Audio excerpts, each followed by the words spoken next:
Namastê, sou Alec Hoffer, líder do Templo Sofiânico Filhos do Sol. Você está no canal Shintoísmo Cristão. Nos nossos dois últimos temas, nós falamos de contradições da Bíblia. Hoje eu não vou falar de contradições da Bíblia, exatamente da Bíblia, mas eu quero mostrar para você que a Bíblia nos dá uma visão sobre salvação e Jesus Cristo bastante diferente daquela que você vai receber numa igreja. O que você vai receber na igreja? O que é ser salvo na igreja? Ser salvo é você aceitar Jesus, sei lá o que é aceitar Jesus, pedir perdão para Jesus, já falei dessa coisa do perdão, né? Mas Jesus perdoa teus pecados, que você nem sabia que tinha, e você vai para o céu. Aí, se você já viu aquele videozinho do Porta dos Fundos, se não viu, procura aí um vídeo que um cara vai pro inferno, o inferno é uma balada, cheio de mulher bonita, o castigo dele é ficar fazendo sexo com as mulheres a vida inteira, a eternidade toda. Depois ele acaba indo pro céu e encontra um anjo lá, jogando xadrez com a mão, cara de bunda, o anjo. Então você vai para esse céu aí, deve ser, né? Porque tudo é pecado, tudo é proibido, então você vai para esse céu. Isso é salvação para a igreja. Salvação na Bíblia, no Novo Testamento e no começo da igreja, ela era algo, ela estava ligada a uma palavra grega chamada theosis. T-H-E-S-O-S-I-S.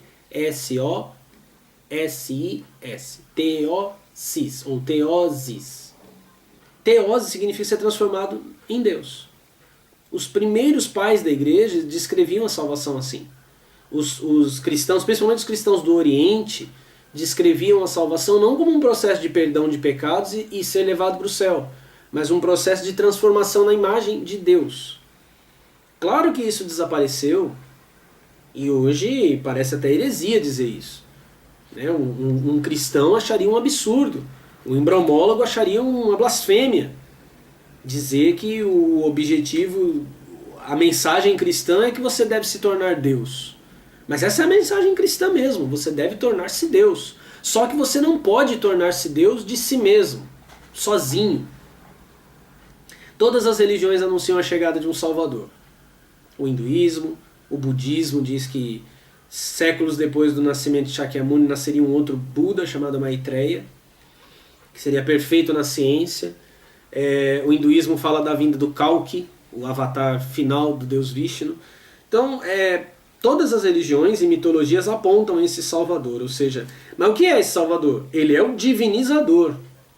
É aquele que vai nos conduzir à nossa natureza divina. Ele vai nos tirar da lama humana, porque a humanidade está na lama. Quando o auge da vida de uma pessoa ganhar o Big Brother, é a decadência da humanidade. Quando o auge do sucesso de uma pessoa é ele ser pastor de uma igreja evangélica e não saber nem conjugar verbo, mas ter espaço na TV, é a desgraça da humanidade. Então, esse Salvador, ele vai despertar em nós a natureza divina. Mas primeiro essa natureza divina tem que ser despertada nele, porque se não despertar nele, como é que ele vai despertar nos outros? Não é só embriomologia também. E a Bíblia diz, e o Novo Testamento mostra, que isso aconteceu com Jesus. Outro dia eu falei com um rapaz evangélico, e eu perguntei para ele, a gente estava discutindo sobre o que Jesus sabia e o que não sabia. Porque aí eu comentei, eu sempre comento isso, tá? Não falei só com o rapaz evangélico, que foi recente. Que quando Jesus menciona que Moisés escreveu o livro de Gênesis e Êxodo, que ou Jesus estava falando de uma crença da época dele, ou ele acreditava que Moisés tinha escrito. Aí o cara disse, não, porque Jesus sabe tudo, porque Jesus é Deus. Aí eu lembrei de Mateus 24, onde Jesus diz assim, daquele dia e hora, falando da volta dele, ninguém sabe, nem os anjos, nem o Filho, ele, senão unicamente o Pai. Eu falei, não, e aí? E aí Jesus sabia ou ele não sabia quando ia voltar? Se ele sabia e disse que não sabia, ele mentiu. Aí o que acontece com todo evangelho quando é confrontado com isso foi uma confusão, uma enrolação e resposta nenhuma foi dada. Realmente, Jesus não sabia. Não sabia. Eu falei no vídeo anterior sobre a onisciência do Deus do Antigo Testamento, que ele não era onisciente. Jesus também não era. Jesus tinha grande conhecimento. Várias vezes você vai ver ele sabendo o que pessoas estão pensando, você vai ver que ele vai saber sobre armadilhas preparadas contra ele, as pessoas vão pensar ao redor dele e ele vai saber o que elas estão pensando. Então ele tem um conhecimento supra-humano, superior ao da humanidade. Mas não é oniconhecimento, ou seja, não é onisciência, não tem conhecimento geral e total de tudo. Ele tem limitações, e ele apresenta uma dessas limitações. Isso porque Jesus foi tornado Deus. Agora eu sei que tem gente assustadíssima com isso. Mas essa é a verdade. Eu vou mostrar. Até interessante que você pense, vamos fazer uma analogia. Nasceu um bebê. O bebê é humano, mas ele não é adulto ainda. Correto? Ele não é adulto, ele é humano, mas não é adulto. E não é só bebê, né? Uma muda de planta, um filhote de animal, ele não é adulto, ele é filhote. Ele tem tudo o que precisa para se tornar adulto, mas ele não é adulto ainda. Então Jesus, ele tinha natureza divina, mas não era Deus. Ele precisou tornar-se divino. E esse é o caminho da salvação. Jesus trilhou ele primeiro, para você trilhar também, para ser a força que impulsiona você e eu para que nós possamos trilhar. Então eu vou citar alguns textos da Bíblia. Hoje eu não vou falar muito não, tá? Eu vou falar pouco, mas eu vou falar com propriedade, tá bom? 1 Timóteo capítulo 3, versículo 16. E sem dúvida alguma, grande é o mistério da piedade. Esse é Jesus, que se manifestou em carne, manifestou em carne, era um espírito. Foi justificado em espírito. Essa expressão justificada ela é usada por Paulo para falar de todos aqueles que se tornaram parte das comunidades cristãs. Ele usa essa expressão, por exemplo, em Romanos capítulo 8, que Deus nos chamou, nos justificou, nos glorificou. Quer dizer, a justificação, ele quando fala de Abraão, também em Romanos 4, ele fala que Abraão foi justificado, ou seja, feito justo, tornado justo por intermédio da fé. E aqui ele diz que aquele que se manifestou em carne foi justificado em espírito. Quer dizer, Jesus teve que ser justificado. Visto dos anjos, pregado aos gentios, crido no mundo e recebido acima na glória. Então essa escadinha pela qual ele é justificado em espírito, visto dos anjos, pregado aos gentios, crido no mundo e recebido acima na glória, quer dizer que Jesus é elevado a essa posição. Isso também aparece na epístola aos Hebreus. Por exemplo, Jesus não tinha a adoração dos anjos. Quando fala que ele foi visto pelos anjos lá,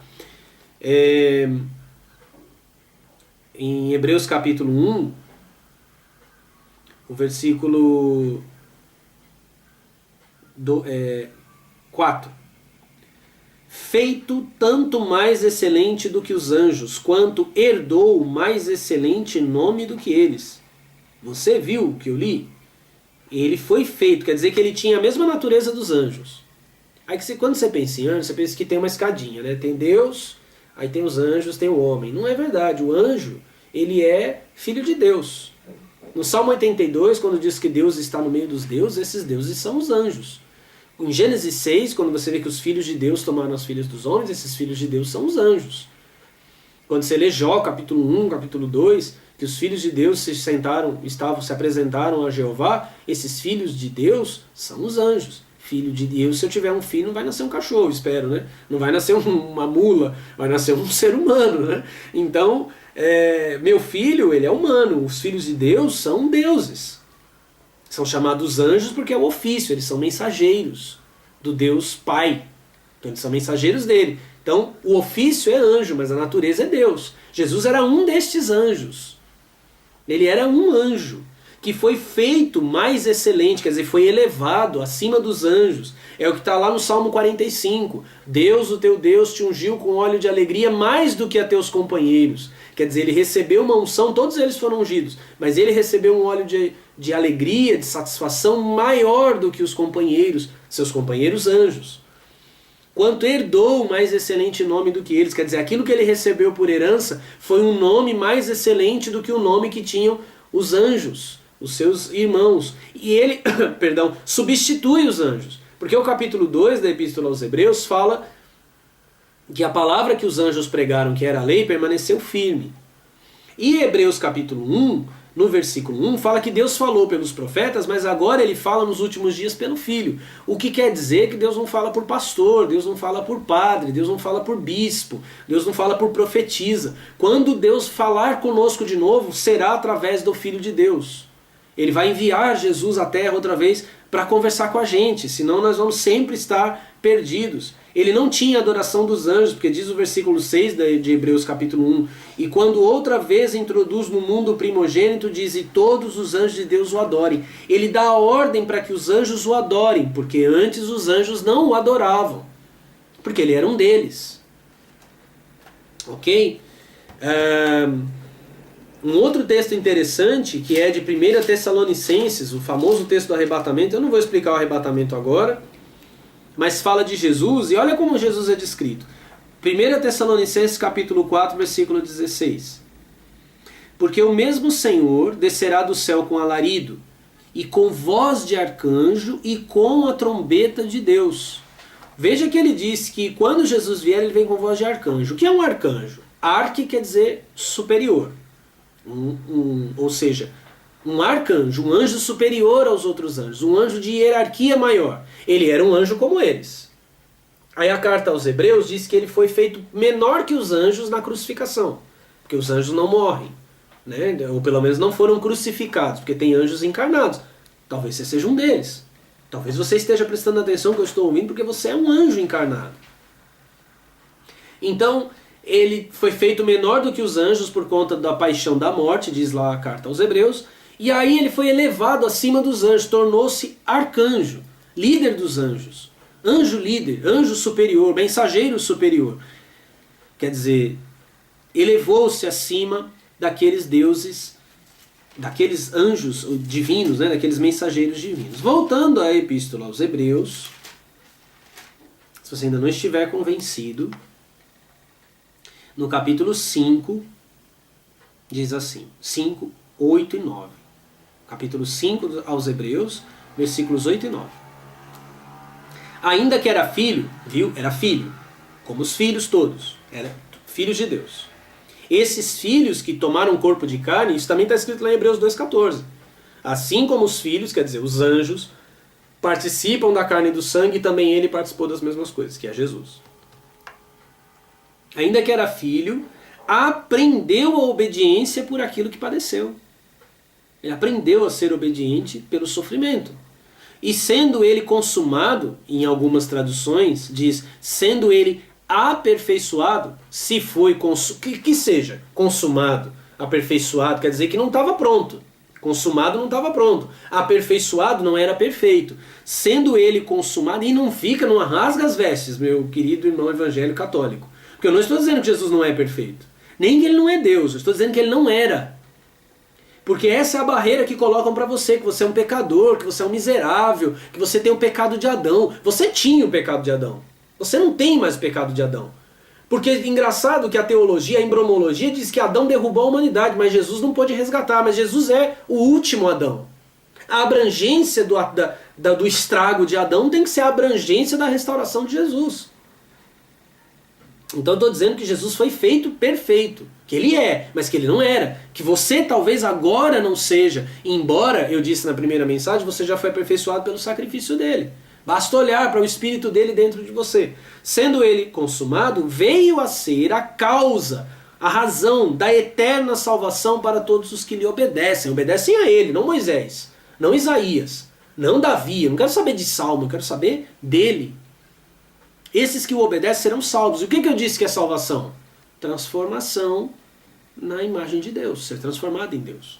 Hebreus 12, aliás, versículo 2, tem aquele famoso texto, né, que Jesus é o autor e consumador da fé, mas a original é o pioneiro da fé, ou seja, o primeiro a andar na fé, o primeiro a trilhar o caminho da fé. Por isso ele se torna a força capaz de nos fazer também trilhar esse caminho da fé. Também atravessar essa estrada da fé que nos torna divinos, que nos torna a imagem dele. Como eu falei na nossa primeira mensagem. Que nos faz ser parecidos com ele. Que agora é Deus. Um outro texto, e eu falei que eu ia falar pouco, estou acabando já. Está escrito, tá em Mateus, finalzinho do Evangelho de Mateus.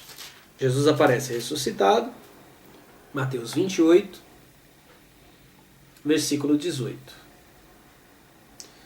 E chegando-se Jesus, falou-lhes dizendo: é-me dado todo o poder no céu e na terra.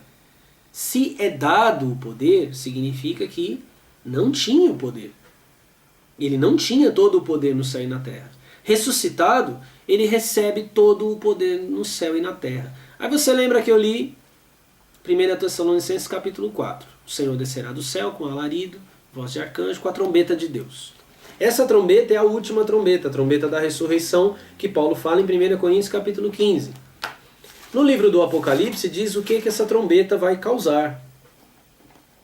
Apocalipse capítulo 11.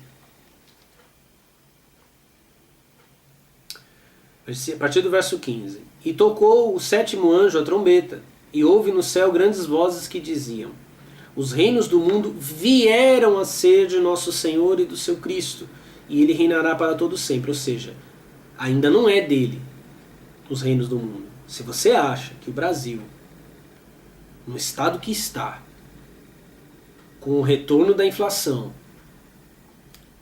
com a criminalidade à solta, com a Petrobras afundada literalmente na merda, você acha que Deus governa esse país? Você está enganado. Você está muito enganado.